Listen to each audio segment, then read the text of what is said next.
Hello friends, आप जब भी कंप्यूटर पढ़ते होंगे तो आपके दिमाग में कुछ ना कुछ सवाल ज़रूर आता होगा कि कंप्यूटर के अंदर डेटा हमारा कैसे फ्लो होता है, कहाँ से कहाँ हमारा डेटा का फ्लो होता है। इनपुट यूनिट क्या होता है, सेंट्रल प्रोसेसिंग यूनिट क्या होता है जिसको आप ब्रेन ऑफ कंप्यूटर के नाम से हमेशा से जान रहे हैं, वो क्या होता है, उसका काम क्या होता है, उसका फंक्शन क्या होता है, आउटपुट यूनिट क्या होता है, आउटपुट यूनिट का क्या फंक्शन होता है। इन सारे सवाल का जवाब आज की वीडियो में हम लेके आए हैं, क्योंकि आज की वीडियो में हम एक बहुत इंपॉर्टेंट टॉपिक डिस्कस करने जा रहे हैं जिसका नाम है कंपोनेंट्स ऑफ कंप्यूटर, जो कि आपके क्लास 11 के लिए एक बहुत ज़्यादा इंपॉर्टेंट टॉपिक है। तो चलिए बिना टाइम गवाए आज की वीडियो को शुरू करते हैं। कंप्यूटर के कंपोनेंट्स की बात करें हम तो बेसिकली कंप्यूटर के अंदर टोटल मेन 3 हमारे कंपोनेंट होते हैं। एक होता है हमारा इनपुट यूनिट, एक होता है हमारा आउटपुट यूनिट और एक होता है हमारा सेंट्रल प्रोसेसिंग यूनिट, जो कि हम सीपीयू बोलते हैं। सीपीयू के अंदर 3 यूनिट होते हैं। एक होता है हमारा मेमोरी यूनिट, एक होता है हमारा कंट्रोल यूनिट और एक होता है हमारा ALU arithmetic and logical unit. अब एक एक करके इन सब के बारे में हम पढ़ेंगे। सबसे पहले हम जान लेते हैं कि इनपुट यूनिट का क्या काम होता है। Input unit is use to feed data और instruction to the computer. Input unit का यूज होता है कंप्यूटर को डेटा फीड करने के लिए, मतलब कंप्यूटर के अंदर आपको कोई डेटा या इंस्ट्रक्शन देना है तो उसके लिए जो यूज होता है यूनिट, उसी यूनिट को हम क्या बोलते हैं, इनपुट यूनिट बोलते हैं। On the basis of which the processing start, और उसी डेटा के बेसिस पे जो प्रोसेस होता है हमारा वो स्टार्ट होता है। It takes data from user and transmit into the CPU. ये क्या करता है, जो डेटा है वो यूजर से डेटा को लेता है और उसके बाद ट्रांसमिट कहाँ कर देता है, हमारा सेंट्रल प्रोसेसिंग यूनिट के अंदर ट्रांसमिट कर देता है।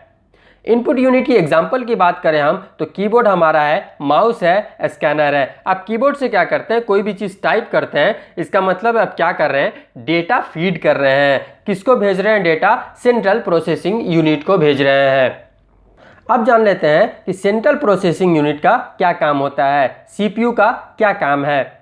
It perform all type of data processing operation. ये क्या परफॉर्म करता है, जितने भी टाइप का डेटा प्रोसेसिंग हमारा ऑपरेशन है उसको परफॉर्म करता है हमारा कौन, सीपीयू। चाहे वो डेटा को स्टोर करने का हो, चाहे वो डेटा को प्रोसेस करने का हो, चाहे उस पर कैलकुलेशन परफॉर्म करने का हो, चाहे रिजल्ट देने का हो, ये सारा काम हमारा कौन परफॉर्म करता है, सेंट्रल प्रोसेसिंग यूनिट परफॉर्म करता है। इसीलिए हम सेंट्रल प्रोसेसिंग यूनिट को क्या बोलते हैं, ब्रेन ऑफ कंप्यूटर भी बोलते हैं, क्योंकि ये सारे ऑपरेशन को क्या करता है, कंट्रोल करता है। अब सेंट्रल प्रोसेसिंग यूनिट के अंदर सबसे पहला होता है हमारा memory unit. It store all the data and instruction required for processing. ये क्या करता है, जितना भी डेटा है जो इनपुट यूनिट से आया है उसको सबसे पहले क्या करता है, स्टोर करता है। उसके बाद उसको जो भी प्रोसेस है वो परफॉर्म करने से पहले हमारा मेमोरी यूनिट क्या करता है, सारे डेटा को स्टोर करके रखता है। It store intermediate result of processing and also store final result of processing and send output device. ये क्या करता है, जितना भी हमारा प्रोसेस है, मान लीजिए अगर आप डेटा भेजें, इनपुट से अगर आप डेटा गया तो वो भी हमारा मेमोरी यूनिट में स्टोर होता है। यहाँ से कुछ कैलकुलेशन परफॉर्म हुआ जो कि अर्थमेटिक या लॉजिकल यूनिट परफॉर्म किया, तो उसके बाद ये जो डेटा होगा वो वापस जो इंटरमीडिएट रिजल्ट होगा वो भी हमारा कहाँ स्टोर होगा, मेमोरी यूनिट के अंदर स्टोर होगा। तो जितने भी हमारे ऑपरेशंस होते हैं या डेटा होते हैं वो सारे कहाँ स्टोर होते हैं, हमारे मेमोरी यूनिट के अंदर स्टोर होते हैं। अगला है हमारा कंट्रोल यूनिट। इसको क्या बोलते हैं, वन यूनिट भी बोलते हैं। Where it will generate control signal for different purpose. ये क्या करता है, कंट्रोल सिग्नल जनरेट करता है अलग अलग पर्पस के लिए। बेसिकली ये क्या करता है कि जितने भी हमारे सिस्टम है उसमें क्या करता है, कंट्रोल सिग्नल, और उसको कौन सा ऑपरेशन परफॉर्म करना है उसके लिए क्या करता है, अलग अलग सिग्नल्स को जनरेट करता है। Control the operation of all parts of computer but does not carry out the actual result data processing operation. ये क्या करता है कि जितने भी हमारे कंप्यूटर के पार्ट्स हैं उसमें जो भी ऑपरेशन होगा उसको तो क्या करता है, कंट्रोल करता है, लेकिन जो एक्चुअल डेटा होता है उसको कैरी आउट नहीं करता है। तो मतलब सबको क्या करता है, ये सिर्फ डायरेक्शन देता है कि भैया डेटा आ गया है, आपको क्या क्या काम करना है, जिसका जो काम है उसको एक्टिव करने का काम करता है हमारा कौन, कंट्रोल यूनिट।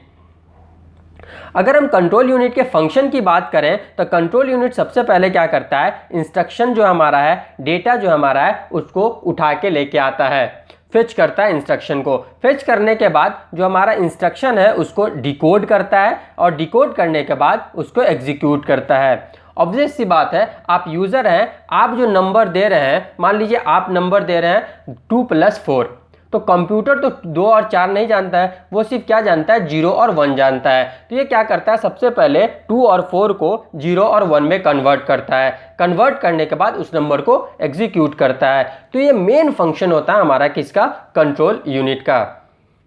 अगला है हमारा अर्थमेटिक एंड लॉजिकल यूनिट, जिसको हम ALU भी बोलते हैं। It perform all arithmetic and logical operation. जितने भी अर्थमेटिक एंड लॉजिकल ऑपरेशन होते हैं वो सारा हमारा परफॉर्म करता है कौन, ALU, arithmetic and logical unit.